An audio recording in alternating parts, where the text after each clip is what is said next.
Ronald, you have a very strong background in the financial sector, asset management, deposit trading. As far as I understood, can you tell us something about your experiences? For how long did you work there? Well, my experiences are more complicated than what you mentioned just now. Actually, I have been an entrepreneur my entire life. Independence being the key component to me.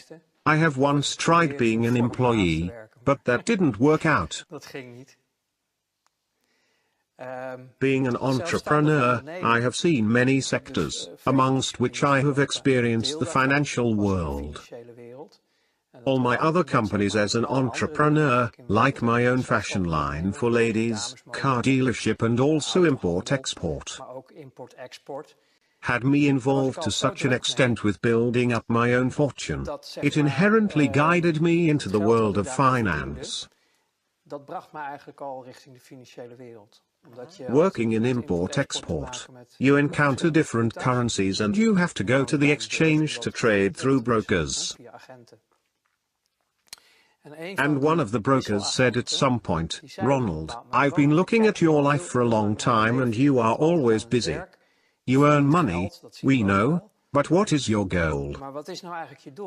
And I replied, "The only goal I have as an entrepreneur is to earn as much money as I possibly can. Because, the more money I have, the quicker I can retire, be free and of course have status. Basically everything you want in this society, or at least, that's what I thought back then." So the broker said, "In that case, stop what you are doing now, stop with all those companies and just start dealing money, go into the financial world." And that is the beginning of that situation that is connected to your original question.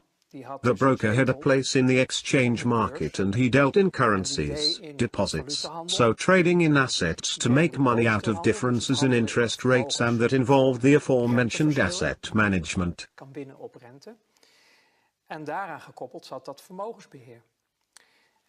Those three aspects together formed the interested package I said yes to.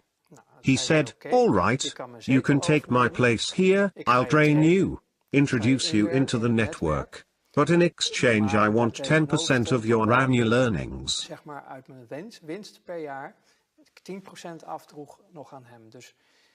So he basically sold me his spot in the financial world and asked a 10% commission, which I paid him. I said, "Yes, fine with me." Then he replied, "There is one thing you need to know. If you can't put your conscience in the proverbial freezer, and I don't mean on -18 degrees, but on -100 degrees, then don't get involved in this." That was the message. You want a lot of money, you can obtain that, I can help you, but it comes at a great cost. Because you cannot do this with a clear conscience. Well, I laughed at that. I was young and naive. From my youth, from the way I came into life, my far from ideal youth led me to develop a certain view of the world and humanity. What do you mean by that? No warm, loving family?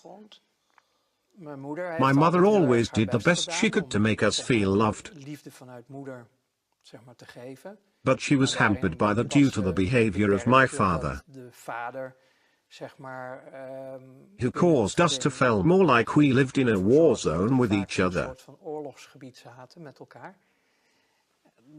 That isn't an exemplary situation to grow up in. And as a child growing up like that, led me to believe that the world and humanity are far from great.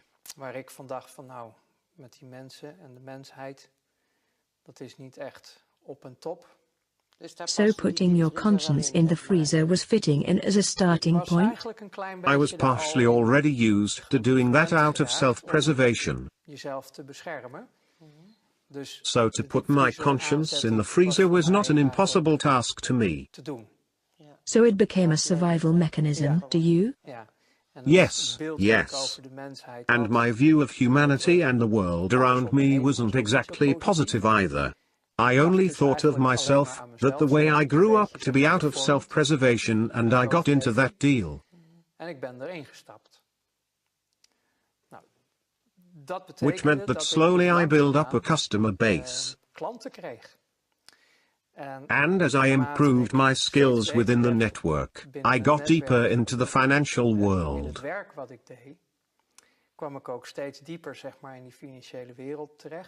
And then it turns out the world is really small, and you keep noticing that.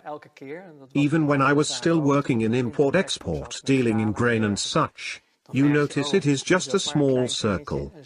And if we talk about the hardcore circle in the financial world, I don't mean Miss Jean at the bank, but the big global flows of money which you use for trading. De grote geldstromen die op aarde rondgaan, waar je mee gaat handelen. You are talking about worldwide cash flows, so not the Netherlands in particular where you started working? The Netherlands do play a distinct part in this story, but the world does not revolve around it. Maar Nederland is niet het centrum van de aarde. Nederland is een onderdeel The Netherlands are a part of a large global financial system, in which you work through exchange mark if you want to do official transactions. Als je officiële transacties wil doen, kan je dat via beurs doen. En heel veel banken, and many banks, who do the currency de exchange, geldwisselaars zijn, get certain assignments from clients, which they can't get away with easily. moeilijk mee weg kunnen. Then the need arises for people like me, who were the straw men where big money flows are involved. Je kan ook zeggen de loopjongen van het grote geld. We used certain financial constructions, international legislation, to move money in such a way making everything okay. Het geld zo gaan bewegen dat het allemaal oké is. So all supervisors, regulatory bodies that are in place worldwide, because they are. That no one wakes up seeing what is going on, like a year or two ago, with the scandal around Panama. The Panama Papers. Yes. Tax evasion. I think, well, it was about avoiding taxes. Tax evasion is when you break all the rules. This had to do with avoiding. But when you see what happened there, I'm like, guys, that is old news. And who are you bring with that, because it is peanuts and hardly relevant. However, for the common people, that is great news, but it is not anything big, but it does show there is something very wrong in this world. For example, there are people in the Netherlands, with certain positions, who have bank accounts in Panama, with legislation that allows them not to pay taxes in the Netherlands, which is completely legal. Constructions like that were part of my job. When we had to change currency, we had changes, the first boycotts in Iraq in the early 90s.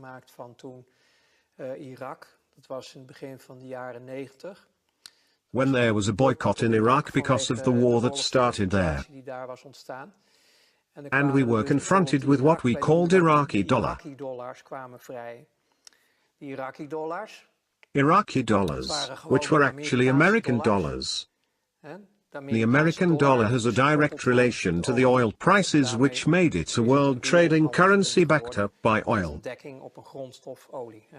As long as that connection is in place, the dollar has a value.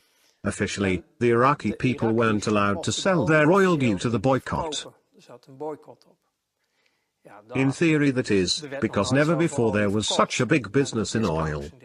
With discounts in this case, because officially it wasn't allowed, so with discounts it still crossed the borders. These dollars, because the energy was always paid in the dollars, so the Iraqi dollars had to go somewhere. You couldn't just take them to the desk at the bank because of all the regulations and checks that provide a certain protection. Because money laundering and criminality wasn't anything new back then.